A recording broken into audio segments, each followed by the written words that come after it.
Hamas का राजनीतिक प्रमुख याह्या सिनवार मारा गया है। डीएनए जांच में इस बात की पुष्टि हो गई है। ये जानकारी इजरायली आर्मी के रेडियो ने दी है। याह्या सिनवार साउथ गाजा के रफा में मारा गया है।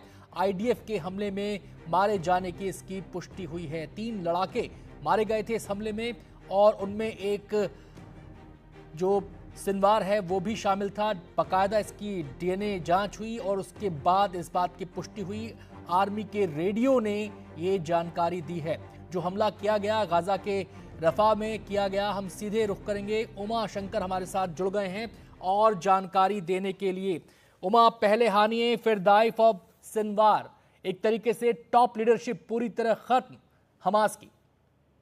जी बिल्कुल, देखिए याह्या सिनवार के मारे जाने की जो खबर है वो इजरायली मीडिया के हवाले से आ रही है और बूट किया जा रहा है इजरायली जो सेना है उसको। और याह्या सिनवार जो है मारा गया है, तो इसका मतलब ये हुआ कि जो हमास का जो टॉप लीडरशिप है वो पूरी तरह से खत्म हो चुका है, क्योंकि पहले जो प्रमुख थे इस्माइल हानिया उनको मारा जा चुका है और साथ ही साथ मोहम्मद डेफ को जो है उनको भी मारा जा चुका है। तो जो रक्षा मंत्री हैं इजराइल के, उन्होंने एक ट्वीट किया है जिसमें मोहम्मद डेफ और हानिया के पिक्चर के साथ साथ एक जो ब्लैक एक पिक्चर रखा हुआ है जिसमें किसी की तस्वीर नहीं है, एक ब्लैंक जो एक चौकोर पिक्चर के साइज का फोटो ट्वीट किया हुआ है और उस पर क्रॉस किया हुआ है और इसी बात का संकेत दिया था कि याह्या सिनवार जो है उसको हमले में मारा जा चुका है, क्योंकि ये हमला जो है ये जो मुठभेड़ है वो दक्षिणी गाजा के इलाके में हुआ, राफा के इलाके में हुआ और वहाँ जो मलबे से शव को निकालकर उसका डीएनए टेस्ट किया गया। इसमें कई घंटे लगे, उसके बाद जाकर अब इस बात की कंफर्मेशन जो है वो की जा रही है कि याह्या सिनवार को मार दिया गया है।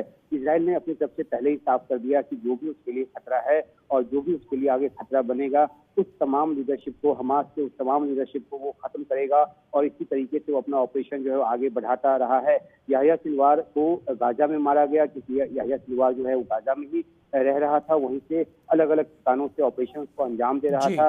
अधिकतर वो सुरंगों में रहता था और उसको ढूंढ पाने में काफी मशक्कत करनी पड़ रही थी इजराइल की सेना को। लेकिन अब इस मुठभेड़ में उसके मारे जाने की खबर आने के बाद और उसको कंफर्म किए जाने के बाद अब इजराइल की तरफ से ये दावा किया गया है कि याह्या सिनवार को जो है वो उसकी मौत हो गई है और डीएनए टेस्ट के आधार पर इस बात को कंफर्म किया गया है। जी, सिनवार नेतृत्व कर रहा था। सवाल ये कि हमास के लिए ये कितना बड़ा झटका है, उस पर साइकोलॉजिकल इम्पैक्ट इसका बहुत बड़ा होने वाला है। जी बिल्कुल, देखिए जिस तरह से एक एक करके हमास के कमांडर मारे गए हैं और उसके बाद जब जो हानिया जो कि बाहर रहते थे, ज्यादातर वो कुवैत में रहते थे, ज्यादातर वो जो है वो कतर में रहते थे और जब वो ईरान गए थे वहां पर वो हमले में उनकी जान गई और उसके बाद जो है याह्या सिनवार को जो है प्रमुख बनाया गया, जो कि पहले से सिर्फ सैन्य प्रमुख था। जो राजनीतिक प्रमुख यानी हानिया था वो वहां से एक मीडिएटर के तौर पे काम कर रहा था। तो सिनवार के पास जब ये कमान आई तो ये माना गया कि वो ज्यादा और कठोर तरीके से जो नेगोशिएशंस है युद्ध विराम के लिए या बंधकों की रिहाई के लिए वो करेगा। हालांकि बंधकों की रिहाई पे कोई समझौता नहीं हो पाया, तो उसके पीछे भी याह्या सिनवार को माना जा रहा था, क्योंकि याह्या सिनवार जो है गाजा में बंधकों को ह्यूमन शील्ड के तौर पे, मानव ढाल के तौर पे इस्तेमाल करता है।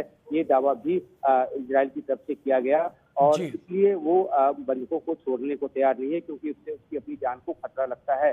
लेकिन अब जब की याह्या सिनवार की मौत हो गई है, जिस तरह से कंफर्मेशन आ रही है, तो उसके बाद अब नेतृत्व का जो संकट है वो हमास के सामने है। पहले ही उसका जो कंट्रोल एंड कमांड सिस्टम है वो ध्वस्त हो चुका है। इजराइल दावा करता रहा है कि उसके नेटवर्क को पूरी तरह से तबाह कर दिया गया है, सुरंगों के नेटवर्क को तबाह कर दिया गया है और भारी नुकसान जो है वो हमास को आते हैं आपके पास। कादम्नी भी हमारी सहयोगी जुड़ गई हैं हमारे साथ इस खबर पर और ज्यादा बातचीत के लिए।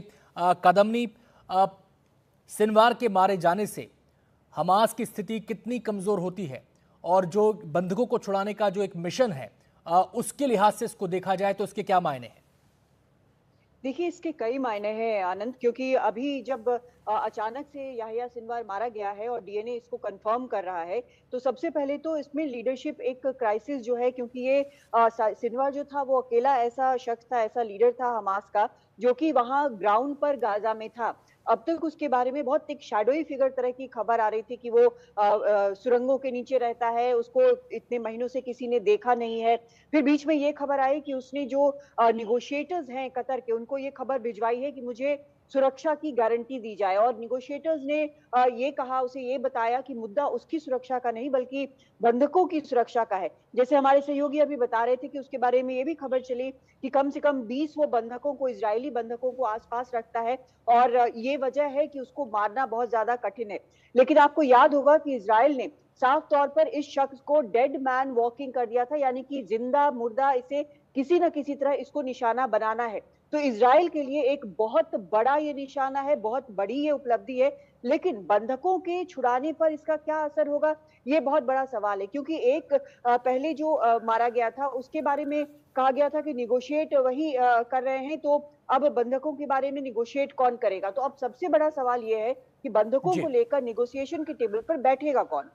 बहुत बहुत शुक्रिया कादम्नी आपका इस पूरी जानकारी के लिए, और उमाशंकर आपका भी बहुत बहुत शुक्रिया।